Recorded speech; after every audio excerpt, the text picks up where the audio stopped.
Welcome to the Human Capital Innovations Podcast. We're your source for personal, professional, and organizational growth and development, where we share original research, explore industry trends, and interview executives and thought leaders from across the globe. We hope you join us often for practitioner-oriented content around all things related to leadership, HR, talent management, organizational development, and change management.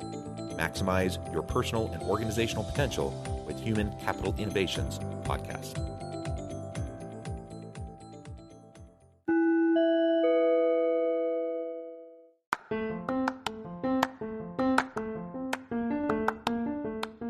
Do you enjoy the Human Capital Innovations Podcast? Enjoy ad-free listening by going to the Patreon page, and please consider contributing even at the producer or sponsorship level. And please leave a review. Thank you for your support.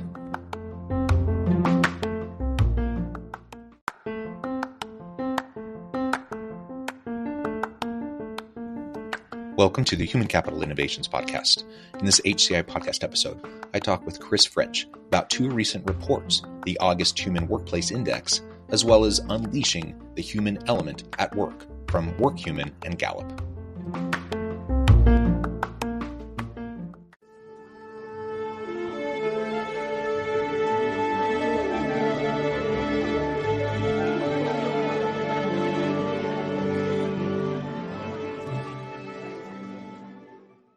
Chris French, welcome to the Human Capital Innovations Podcast. Thank you, John. It's a pleasure to be here. It's a pleasure to be with you. You're joining us north of Toronto, and I'm south of Salt Lake City in Utah. And today we're going to be talking about two recent reports, the August Human Workplace Index, as well as the Workhuman-Gallup report, Unleashing the Human Element at Work. I'm super excited to pick your brain and to learn more about some of these, the recent analysis and data that you're seeing.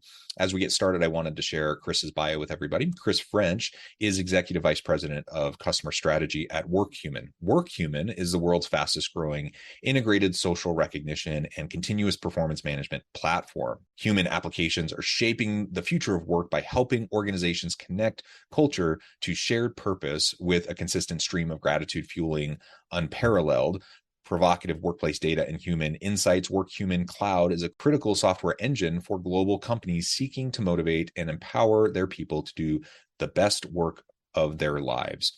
I'll pause there. Anything else you would like to specifically share about your background or personal context or Workhuman before we launch on into the broader conversation? Well, first, as I listened to you give that overview, it sounded to me like that was optimized for search engine optimization. But let me say this. Let me say this in a different way about what Workhuman does. Imagine a time when someone said to you, John, I just wanted you to know that I see you.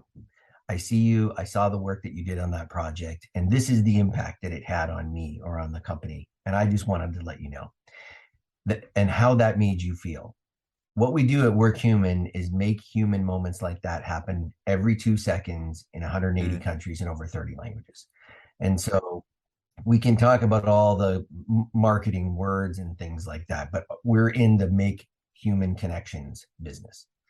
And I've been here for 10 years. And before that, I spent 10 years in consulting, also trying to figure out how to unlock the potential of humans at work. My background, my undergrad is in psychology as well. And so I feel like when I talk to my wife, she says, you're in the place where you belong to be. You've been talking about this for 20 years. So I'm really excited to share some of the things that we've learned along the way and how people can take those and work it every day with you and your listeners today.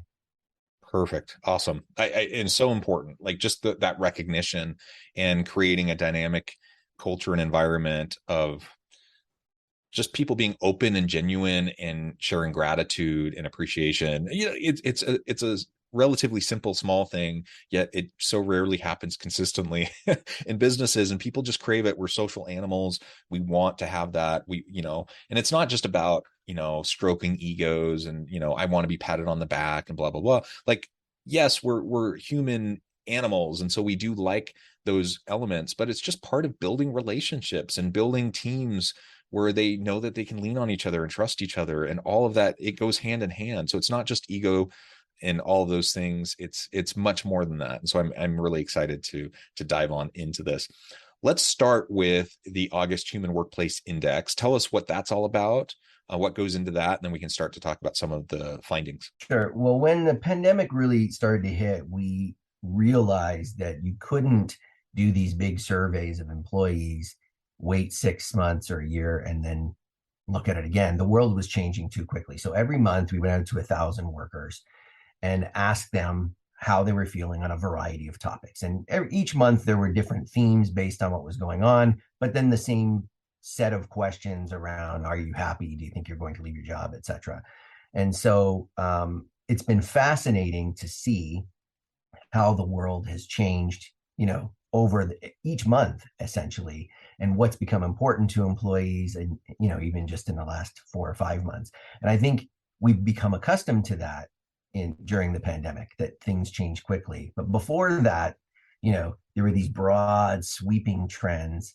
And then all of a sudden we got into, like, maybe every 2 weeks, the world would completely go the other way because there was another outbreak, or because now people are using the word recession. So there's lots of things going on, and that's what we do with that Human Workplace Index, is to measure that pulse and see how things have changed over time.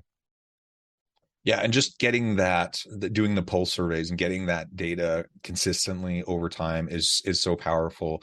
The day of the old yearly engagement survey is long past. It probably wasn't that effective before anyways, but it's certainly today it's not sufficient, and so we need to do more. So what are you finding as you go out and you have, it sounds like 1,000 people that you're surveying monthly.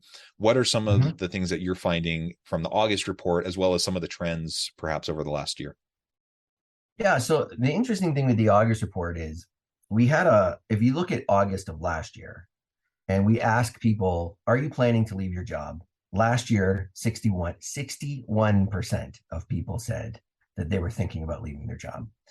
And so this was right in the height of everybody was talking about the Great Resignation, et cetera. So it's important. That's an interesting one to keep measuring. So in this August, it's 37%. So now 37% is still a pretty big number. So it's not to say, oh, well, we're through it now. The big quit, or the Great Resignation, whatever you'd like to call it, is still over a third of the people. But that's also a pretty big drop. Now, there's a whole bunch of reasons why that might be. It could be because people are more stable. They realized lots of people left jobs and then left those jobs and went back to their original jobs. There were some things that were COVID specific and industry specific related early on.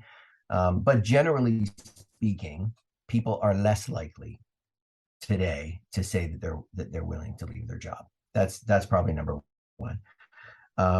Number two, we kind of, in this particular one, we've been keeping track of diversity, equity, and inclusion and how important that is. That remains important for 50% of the people that we survey. That's a thing that's important. Like, the progress their organization is making continues to be a thing. But we dug deeper this time into specifically the experience for women. And it's very clear that women feel in the workplace less acknowledged, less well paid, less often promoted than their male colleagues.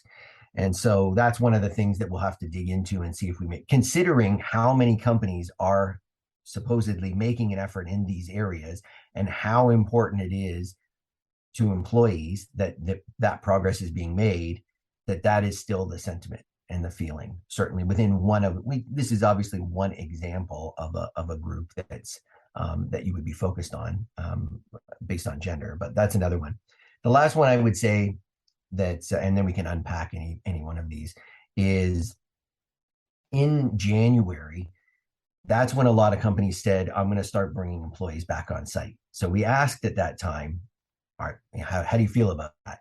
And there was a lot of sort of excitement and a lot of anxiety about that in January. When we measured that again here in August, a lot less excitement, but also a lot less anxiety. So people are less concerned about sort of physically being together, but maybe it's a summer thing, but less excited about being together. So those are kind of the key highlights from August.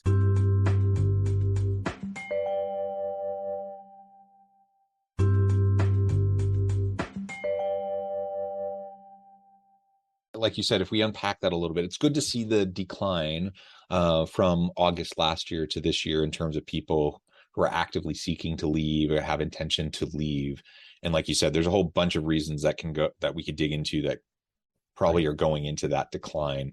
One thing I was just reading, I think it was a Harvard Business Review article just the other day about quiet quitting. And that has become more prevalent and a huge challenge for organizations. So I'm wondering if that's something that's come out at all in your August report.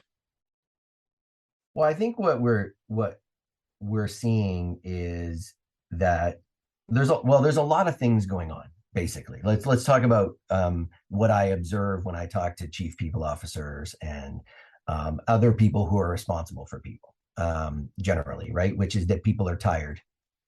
People are tired and they're a little bit cranky, and that's a general comment, not about workers, but about people.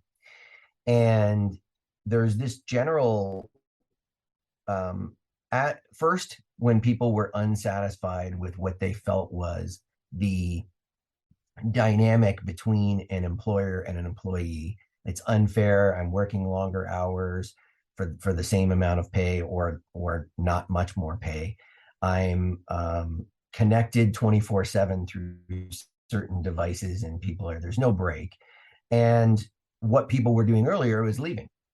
Now, less of those people are leaving, but they're staying, but they're not giving you the extra. And that's really what that quiet quitting is really. It's not actually, I think it's actually not the right word, right? Quiet quitting, because ultimately that implies that people are expected to go above and beyond in order to, that's part of the agreement. And employees are kind of feeling like, okay, well, maybe I won't leave because who knows, it could be a recession. I might need to keep this job, but I'm not going to give you any extra either. And, that to me is the natural progression of the things that we've seen in the world, which is I'm tired. People are tired. They're a little bit cranky, but they're not necessarily voting by saying I'm going to leave. They're saying I'm going to stay, but I'm going to give you, like, if the only thing that I get from you is my pay and my benefits, then the only thing you'll get from me is the work that I'm contracted to do. It's interesting. And in the academic world, so I'm a professor and I do consulting work as well, but in the academic world, we talk about this in terms of withdrawal cognitions. That's a kind of a fancy term, but it's simply quiet quitting. It's this idea that, people start to get a little bit unhappy, disengaged from their work. They start to look for greener pastures somewhere else, and they start to recalibrate their effort level and what they're willing to do. And that's exactly what you were just describing. And so, I in the past, I see a future for myself at this company, and I want to put my best foot forward. I want to impress people. I want to get put on the big projects with the great clients. And so I'm going above and beyond. And more people are just saying, no, that's, I don't see my investment into the company paying those dividends back. People are reprioritizing or just saying what I thought was important for me a couple of years ago in my career just doesn't seem to matter to me anymore. And so I'm going to show up, I'm going to do my job, I'm going to do a good job, but I'm not going to put in 60 to 80 hours for a job, that may not even be here in 6 months because they decide to downsize or there's some other crisis or whatever. And so I think all of these things are going on simultaneously, and it's just causing people to rebound, take stock and rebalance the scales. In some cases, that means people are leaving and going somewhere else or hanging up their own shingle or trying gig work or whatever. In other cases, it just means they're staying where they're at, but they're just recalibrating, right? Well, I think the other thing that a lot of people don't talk about, because when we talk about a person quietly quitting or a person potentially leaving the organization, the mental construct that we're in is the relationship between the company and that person. And what's left out of that is the relationships that that person has with the other people who are working in that company. So I was listening to a podcast yesterday where somebody said, I might quit jobs, but I don't quit people.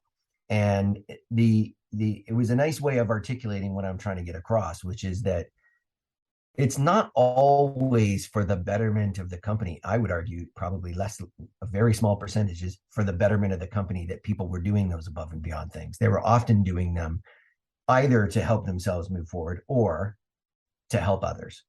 And if you think about the fact that we've now gone years without physically being together, where you have those natural, organic discussions about, hey, John, the weather in Utah, or I heard you got a new puppy, or congratulations on your new home, or hey, we're all going to go running after work together. And, those kinds of things are not happening organically, and we're not replaced by anything in a remote or hybrid work environment, except by those companies that were deliberately trying to do that.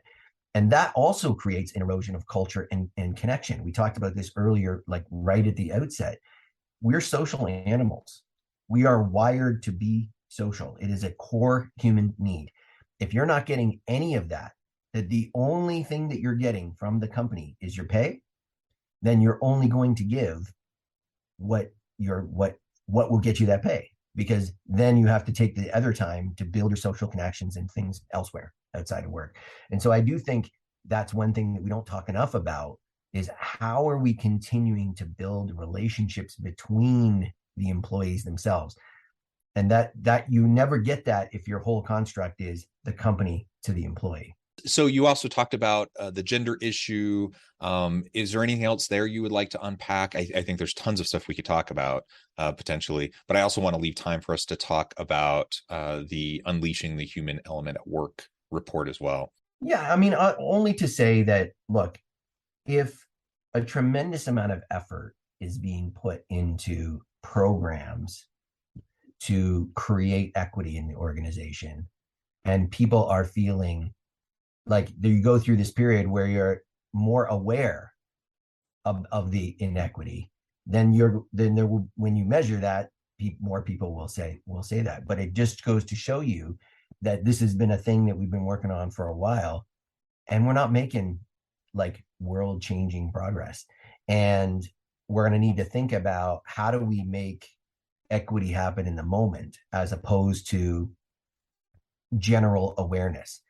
Like general awareness, I need to be reminded in the moment that there's an inequity, and and that when my actions are contributing to it because of unconscious bias, as an example.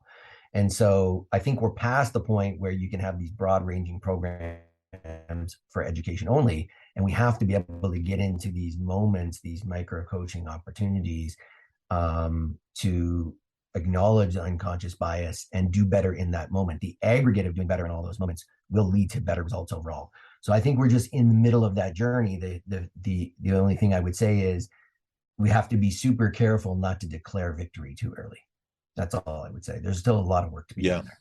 Yeah. And it like you said, it's great that we're paying more attention to this. It's great that companies are investing more resources towards this. It's great that more companies have chief inclusion officers or different working groups trying to focus on this strategically and such. But we have to get beyond the conversations. We have to start changing and disrupting the policies, practices, procedures embedded within the organization that have disproportionately been negatively impacting certain populations. And in this case, we're talking about gender. And whatever it is, though, we have to actively be doing those things. And I think it also comes back to what we were talking about just a minute ago.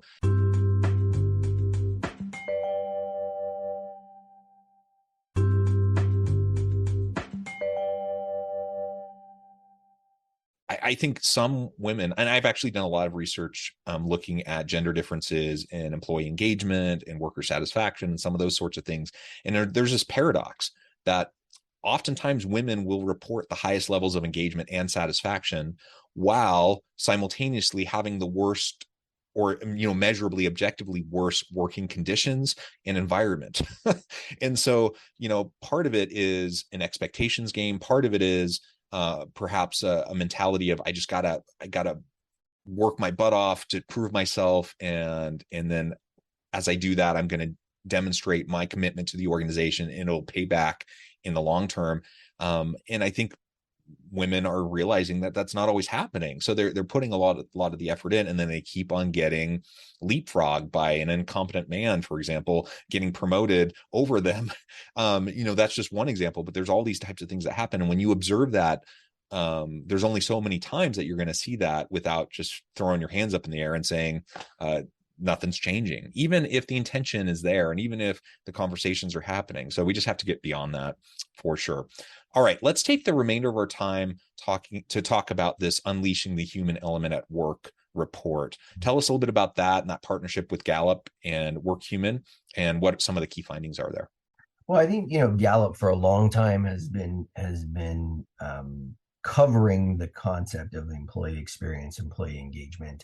And when we got together, what we wanted to do was go out to the population and really understand the value of those human connections at work. And how does that affect different kinds of people in the category of diversity, equity, inclusion, but also just generally speaking, relative to other investments you can be making? How does this how can we quantify this impact? How much more likely is a person who has those connections, are they to stay in the organization, to feel engaged, et cetera, and to unpack it? So it was kind of like, let's build the manifesto around that. If we agree, like I said earlier, that part of the challenge that we have is that there's this great disparity between people who live and work in a world with these connections and don't, we should be able to easily see that, both in the way that people feel and how they act with their feet. And that's what we try to do with this study. So it's a pretty sweeping study. I think it's 48 pages or something like that. So that unpacks a lot. There's a lot to unpack there. But if I were to just kind of say, the numbers are ridiculous, right? In terms of I remember sitting with the Gallup people and they said, well, if we see a 20% increase in the probability that a person will stay or feel good, that's big. And we're seeing like 3x, 4x, 5x impact. And so, we can unpack a lot there, but that's what we were trying to ultimately do, is to quantify this a little bit so that more organizations would say, hey, I need to think about this, because if we go into a recession, what is the cheapest, easiest way to really create a different environment? I would argue that this is it. Yeah. And why wouldn't we want to do a basically pretty simple, relatively cheap thing that can make a huge impact? 3x to 5x impact. That's crazy, right? And like Gallup was saying, absolutely, a 20% increase in the likelihood of something impacting something else. That's huge. When you're talking about 300, 500%, increase, that's crazy. And you can have systems to help you do this, but it's also just a realization that we just need to embed this into the culture of the organization. Like, these are just the things we need to be doing consistently every day. As leaders, as a leader, I should take it upon myself to make sure that I'm trying to reach out and be authentically sharing with my team about the successes of everyone, giving people an opportunity to share what their successes are so we can learn from each other, just being generous and never suppressing a kind thought towards my people. If I can just foster that kind of an environment, people are going to be willing to give you a lot of benefit of the doubt and put up with things not always going great, just because they know that you genuinely care about them and that you're looking out for them, right? One of the things, because I just want to latch on, John, to something that you said there, which is, as a manager, I think that when you look at the frequency that people expect those moments, it's almost physically impossible for a manager alone to carry that load, right? In most companies, it's like 12 to 15% of the people are managers, right? To me, when you build the culture of recognition, it's because it's driven by 80% of the people, not 12% of the people. So one thing that was really, really key is, in order to get the frequency, you have to unlock the crowd. So in other words, peer-to-peer recognition is a major component of that. The second thing I would say is, you don't have to create all of these moments from scratch. Sometimes just a reminder of that moment has the same impact in the brain, right? It triggers the same reward system in the brain. So when we talk about the technology there is to expand and amplify any one moment. So even if you're not getting recognize yourself, you still see that other good things are happening and people are being recognized, and you can congratulate those people. And then every time you congratulate them, it's a reminder that they had that moment, right? And then the technology also, if it's done properly, is reminding people at regular intervals about that moment. Remember that time? Do you remember that time when Jonathan or John said, "Hey, Chris, I saw you," right? And so it's if you have enough frequency because of peer-to-peer, and you have enough of these other reminders, now it feels like it's always happening. And that's impossible for a manager to do. But when you put the technology and the design together, we're not guessing at this, right? We've been doing this for 22 years, and we've got 70 million data points about these interactions. And we have a whole team of data scientists who do nothing but look at that data and say, what's the optimal number of these moments from who? Is it better from peers or managers or from the company overall, or all three? By the way, the answer to that is a combination of all three.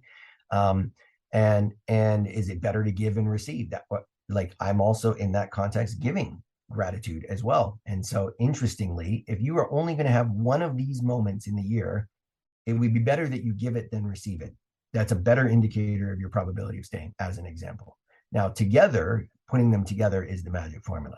But that's what we've kind of unpacked, is you have to get to a frequency that doesn't happen just at the manager level. And by the way, I'll just make it one comment, because I've been, you like yourself, I've been in this space for a long time. If managers would only do the things that you wanted them to do, life would be so much easier, but most of them don't. And so the reminding them of that responsibility is super important, because human nature, you just get busy. You're not even seeing the people, right? I only see you when I'm on this screen. So you can't even walk by them and say, "Hey, I just want to say thanks." So we have to be way more intentional and deliberate. Yeah, absolutely. Chris, this has just been a great conversation. I really appreciate you taking the time to share insights from these reports with me and my audience. Before we wrap up for today, I just wanted to give you a chance to share with the audience how they can connect with you, find out more about your work, where they can find these reports, and then give us a final word on the topic for today. Sure. Well, go to www.workhuman.com. That's where you can find the reports. You can download them. You can connect with me, chris.french@workhuman.com, or on LinkedIn.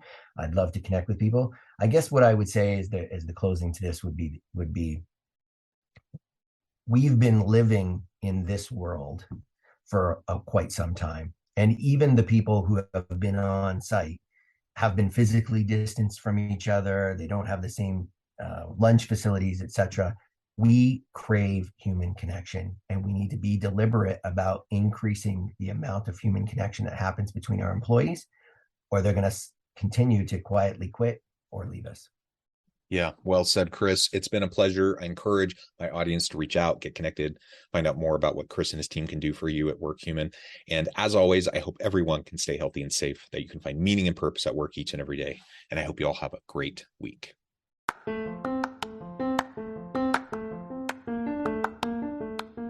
you enjoy the Human Capital Innovations podcast? Enjoy ad-free listening by going to the Patreon page, and please consider contributing even at the producer or sponsorship level. And please leave a review. Thank you for your support.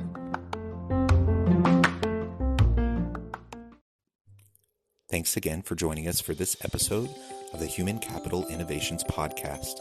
I hope you stay healthy and safe, and that you have a great week.